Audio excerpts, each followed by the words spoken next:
We're tired, we don't feel like cooking, and figuring out what to make is just one more thing on your to-do list. But you still want to eat healthy and maybe save some money.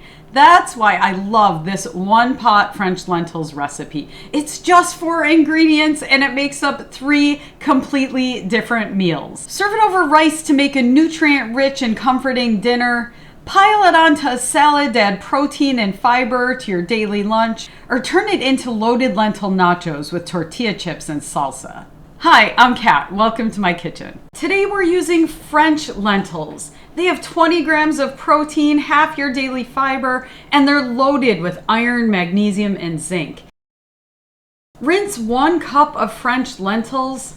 Add them to 2 cups of simmering water and add in 1 vegetarian beef bouillon cube. Another bonus of French lentils is they're great for your gut health. They provide prebiotic fiber that feeds the good gut bacteria.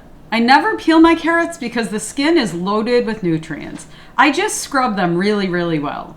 Here's a cooking tip. Your food is only as good as the ingredients you use. Organic carrots have a sweeter and richer flavor than traditional or conventional carrots, and they really don't cost that much more. Cut 3 or 4 carrots into discs. I try to keep them roughly uniform. Carrots are an amazing source of vitamin A, which is great for your skin and eyes. Add the chopped carrots to the simmering lentils.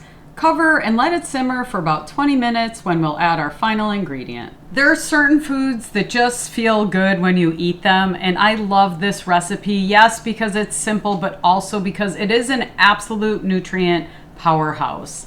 It's loaded with iron. If you're following a whole food plant-based diet, it's oil-free. I don't put any additional salt in it except for the bouillon. And it also has vitamin C, which helps you absorb that iron. And finally, it has tons of plant-based protein. Our last ingredient is some delicious kale. Now, if you think you don't like kale, I'm going to encourage you to try it in this recipe because the flavor changes with the lentils and with the bouillon, but you can always replace spinach as well.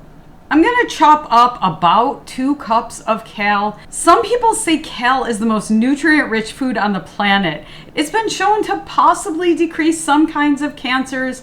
It is really good for your skin. It may help with macular degeneration in your eyes. It's loaded with vitamin C, which helps you absorb the iron in the lentils. It really can't be beat for nutritional value. Always check your food while it's cooking. I checked my lentils. The water was getting a little bit low, so I added another cup of water because it has about 10 minutes left. After about 20 minutes, add your chopped kale to your cooking lentils.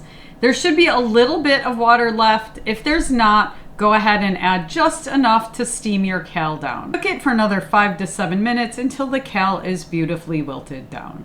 I know this recipe seems too good to be true. It's very simple, but it is really delicious. I'm going to show you my 3 favorite ways to serve it, but honestly, the opportunities are endless. One of the best things about cooking is being creative, so figure out your favorite way to serve it as well. I love to just spoon it over rice for a simple but nutrient-dense dinner. The rice makes it a complete protein. I eat salad every day for lunch, and these lentils add a bunch of protein and calcium and iron to my everyday lunch. But my very favorite way is to spoon it over tortilla chips, add some tomatillo salsa, and because I like it spicy, a little bit of hot sauce. That's one way to make a really nutrient-rich food feel a little bit more decadent. These are my 3 favorite ways to serve this easy, nutrient-rich dish, but be creative. Today at the supermarket, I saw these habanero tortillas and thought, wow, those lentils would be really delicious wrapped in that as well. So you make this recipe your own. If you enjoyed it, I hope you'll hit that thumbs up button and subscribe, and check out my other plant-based recipes at Kat's Vegan Kitchen. I hope to see you next time.